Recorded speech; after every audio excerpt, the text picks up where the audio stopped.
That game last night sucked. As a Cardinals fan, we all know that was not how we wanted that game to go, especially because now Seattle controls the NFC West, and now they're on top by half a game. And yeah, somebody actually in my comment section corrected me, said there's no such thing as a half a game. Well, technically, that just means you have the same record in the division lead, so technically I'm right. I just had to call that out. But let's go ahead and dive into the game because there's a lot of things that the Cardinals did wrong, but there's some things that are positive going forward that we can continue to build on. There's some adjustments that need to be made. Let's go ahead and dive into the game. This is the aftermath. For the Cardinals offense, I think we can all say that the offensive line was abysmal. And this was subjectively Paris Johnson Jr.'s worst game of his career as a unit. They just did not play together. They did not play well, and they were allowing pressures all day long, and it was bad from the start. Kyler Murray ate 5 sacks, 2.5 of those to Leonard Williams, who absolutely wrecked the game. This man was killing us. Like, from everything that he was doing, legitimately was just getting behind the line constantly, blowing up runs, getting sacks, getting pressures. It was ridiculous. He wrecked the game, and the defense of Seattle was balling out. You have to give them credit because as much as our offense was terrible, their defense was just that good. I knew they had a very solid defense, especially their secondary, but I did not think they were going to stop the run the way they did. If you guys check the graphic like I showed last video, James Conner shut down entirely. There was no run game, which means everything was reliant on the pass, and Kyler did not play great. This is the worst game of his career by far, or not career, but the worst game of the season by far, and the O-line did not help him whatsoever. They could not keep him upright, and Kyler Murray actually missed Trey McBride a couple times. One of them he threw way too high, had him a lot. There were a ton of plays that you guys know that could have been capitalized for touchdowns, and Kyler just either did not see him or missed him. This is just a bad game from Kyler, bad game from the offensive line, but Trey McBride was balling, had 12 receptions for over 100 yards. He was killing it. He's been the best offensive player outside of Kyler all season long, and Kyler is still number one. Yes, I know he did not have a fantastic game, and that pick 6 too basically cost us the game. Kyler's been playing pretty well. This is the worst game of the season by far. We continue to move. And after that garbage tweet by the Seahawks admin on X, like, you gotta have a fire under your heart. Like, Kyler Murray will be back. He will be better, but the ranch on pizza, Call of Duty killing the Cardinal, man. I know Kyler is so sick of these personal shots. I'm sure we're going to get the best version of him, but Seattle's admin, I got to give you credit. The banger tweet, I can't lie. All the interactions, insane. He did his job. He's firing up Cardinals fans, and Kyler Murray's probably somewhere pissed, but he also might not care. So who knows, but I think it is going to light a personal fire under him. He's going to play his best football, and stuff like this, it's got to be frustrating. He's going to come in here, and Seattle is on the hit list. So I'm ready for it, and like I said, we continue to move. But the offense as a whole, there were a lot of problems. The offensive line was bad. We had missed throws. We could not capitalize on things. The run game was shut down. There was immediate penetration. Like, a lot of things just did not go right, and we only lost by 10 points. You might look at that and say I'm crazy, like, oh, you lost by 10 points. That's double digits. Yes, but they only put up 16, and 7 of those were because of our offense throwing a pick 6. So you put 2 and 2 together, that means the defense only allowed 9 points. That is a fantastic outing. They are not allowing touchdowns, and we were bringing Geno Smith down all day long. Shout out to Zaven Collins too. This is the best game of his career by far. He had a forced fumble, he had a sack, he was getting pressures, he was setting the edge.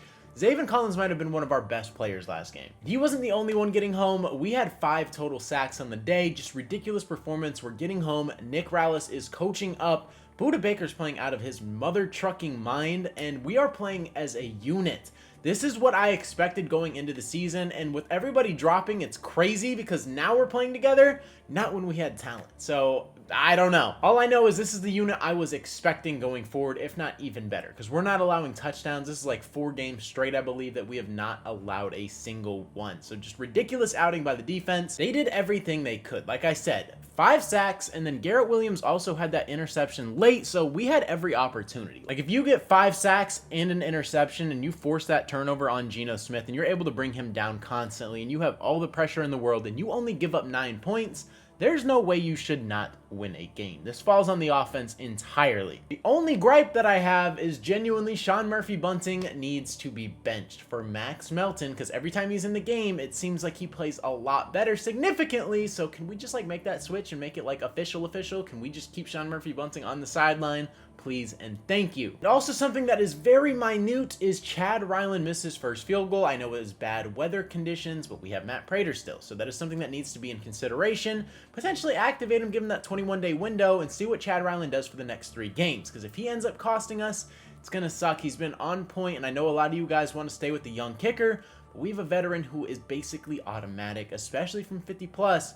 So, I mean, it's just an option. It's just something you got to weigh. I know Chad Ryland might be the kicker of the future and potentially right now, but you just have to know that Matt Prater is there. You could potentially activate him, activate that 21-day window, and potentially get him back just in case. This is a very interesting game for the Cardinals because, like I said, the offense let them down entirely. We were committing so many penalties, forcing ourselves back. Seattle pinned us within the 10 3 total times. They pinned us within the 25 total time. Just absolutely ridiculous masterclass by the Seahawks punter. Our offense wasn't playing as a unit, and we only lost this game by 10. It is a lot of positives that I am seeing in this, but we just have to make some corrections. Offense can't get shut out like that. Like, their defense was balling, but I don't believe in Geno Smith.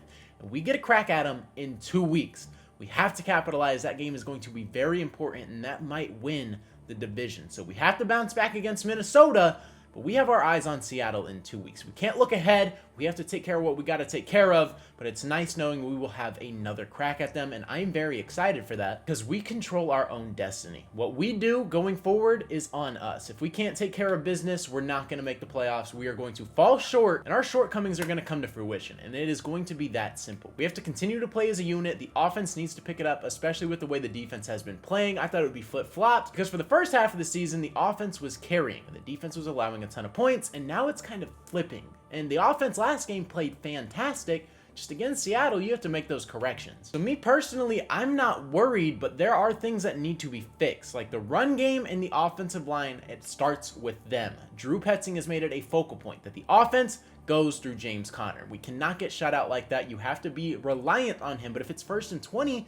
it's kind of hard to run the football. So that's what I'm saying. Penalties and holding calls killed this game. You have to correct yourself, play disciplined football. Kyler in particular, you cannot miss certain plays. Like when he missed him high, he missed him on like a curl wide open. Like there's plays that if the offensive line holds up, that Kyler's going to be able to see. But sometimes the pocket collapses, either Kyler misses them, and then things just go bad. So these are certain things that have to be cleaned up going forward, and I'm sure the Cardinals are going to be a lot sharper. And with the way Minnesota played against the Bears, they put up 30 points. But our defense is balling, our offense needs to get it going, and we're going to be in a good spot to win this game. And if we do, going forward, I think we're still going to win the NFC West. But I can't really predict that. If we win this next game, I'm feeling good. But if we drop it, it puts us in a very weird spot unless Seattle loses. And they play the Jets, who are basically a dumpster fire. And you saw what the Cardinals did, so Seattle might have their way with them. But if the Jets can pull off an upset, that would be fantastic. We need a Cardinals win, a Seahawks loss, and we can jump back to first. Because with the Rams and the 49ers both losing, we are in a fantastic spot. As you guys see, the division is 6-5, 6-5, 5-6, 5-6, still insanely close, and the Cardinals are still in a great spot, and I still think we are the favorites to win it, but we have to control what we can control, and that is winning football games. It's that simple. With that being said, that is going to wrap up today's video, man. Let me know your thoughts on the game down in the comment section below. Are you in a positive direction right now? Are you trending positive? Or are you trending negative? What do you think needs to be corrected? Can we make the playoffs still? Can we win the NFC West? Let me know what you guys are thinking down in the comment section below. But with that being said, that is going to wrap up today's video, man. If you guys did enjoy, consider hitting that subscribe button. I post Arizona Cardinals and NFL related content. So if you're a fan of either of those, this is the perfect channel for you. But like I said, man, that is all I got for today's video. Hopefully you guys did enjoy. It's been your boy Mythic. Peace out.